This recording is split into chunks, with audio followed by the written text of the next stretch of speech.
I'm here to talk about success. The first rule of success is to have a vision.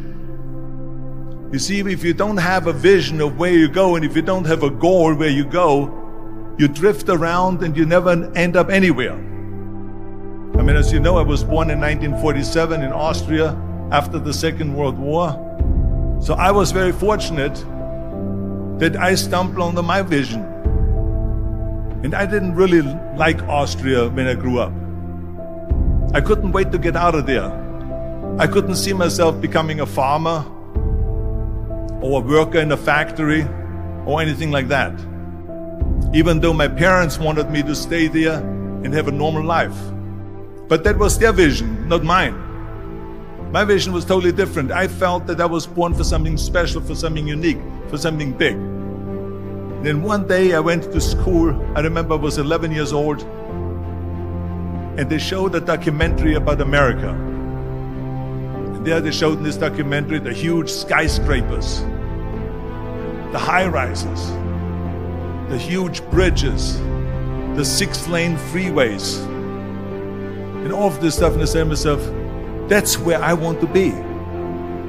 I don't want to be around here with these little farmhouses and these little buildings. I want to be in America.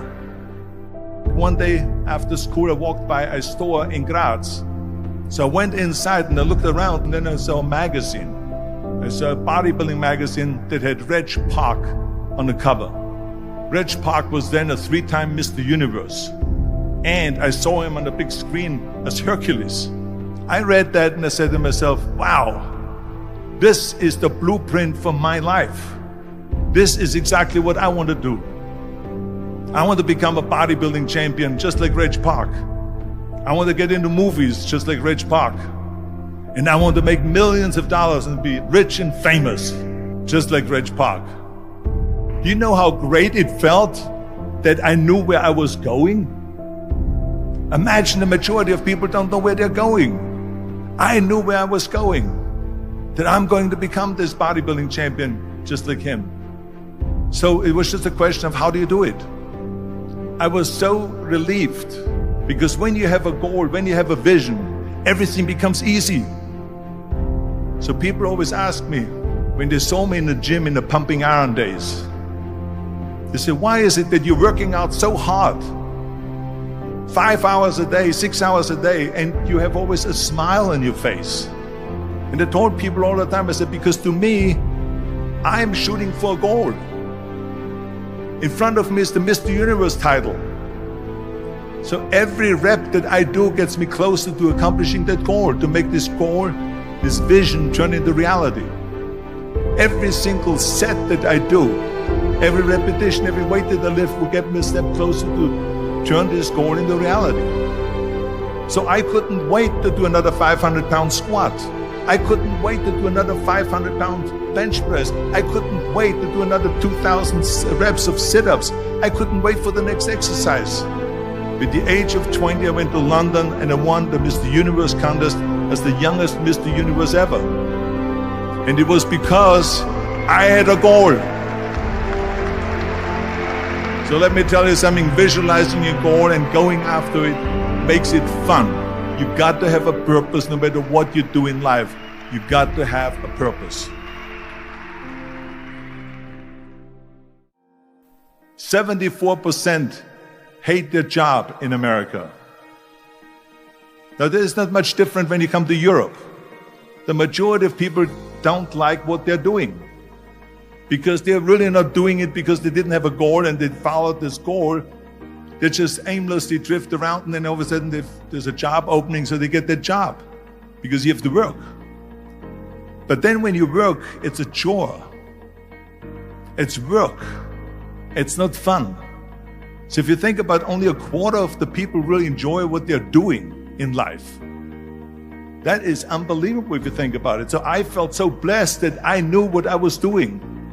It's like a medical student that studies and knows he wants to become a doctor. You know where to go. And the same thing is also in politics. I remember that in politics, I had a very clear vision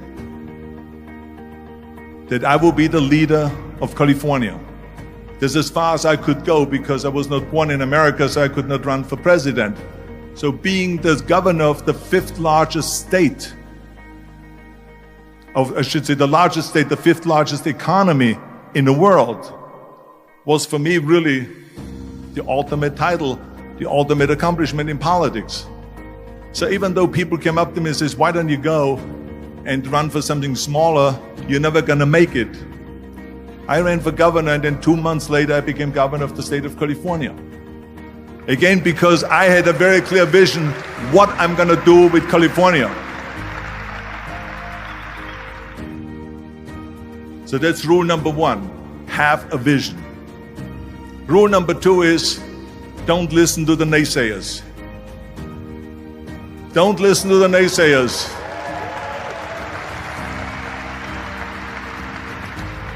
Everything I ever did, the thing that I heard out of people's mouth was, that's impossible. That can't be done. Or no.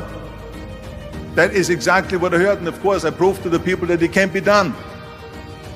So whenever someone said to me, it can't be done, I heard, it can be done. When they said no, I heard yes. And when they said it's impossible, I heard, it is possible. I'm a strong believer of what Nelson Mandela said, that everything is always impossible until someone does it. Well, I'm gonna be the one, I said to myself, I'm gonna do it and I'm gonna show it to them. Maybe it has never been done before. That's perfectly fine with me. But I'm gonna do it.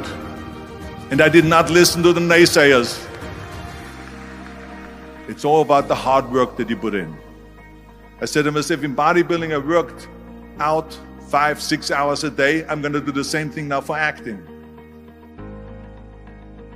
And of course I went to college to study English.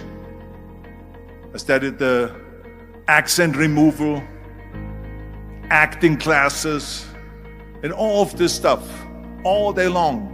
I worked and I worked and I worked.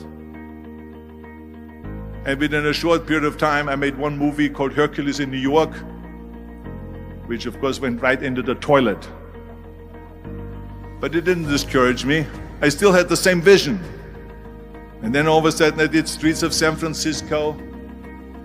I did Stay Hungry and Pumping Iron and The Villain. And then all of a sudden I was asked by Dino De Laurentiis and by Universal Studio to star in Conan the Barbarian. And after I did Conan the Barbarian, the director at the press conference said to the press, the director was John Milius. He said to the press, if we wouldn't have had Arnold, we would have had to build one. So think about that. The very body that they said can never be sold because the time is wrong. A few years later, I'm doing Conan the Barbarian, and it was the #1 hit at the box office when it came out in the summer of '82. Think about that. And the director says, if we wouldn't have had his body, we would have had to build one. So all of a sudden, my body became an asset, not a liability. And the same thing was with Terminator. After we were finished filming Terminator, Jim Cameron said to the press, if Arnold wouldn't have had that accent and talked like a machine, I think the movie wouldn't have worked. So think about that. The body and the accent that they attacked was an asset. But I didn't listen to those losers. I didn't listen to them at all. It's just the reality of it is that you cannot listen to the naysayers. So this is a very important lesson for all of you. So when someone says, no, this is a stupid idea, you in your mind, you don't have to say it, but in your mind just say to yourself, you're an asshole. What do you know?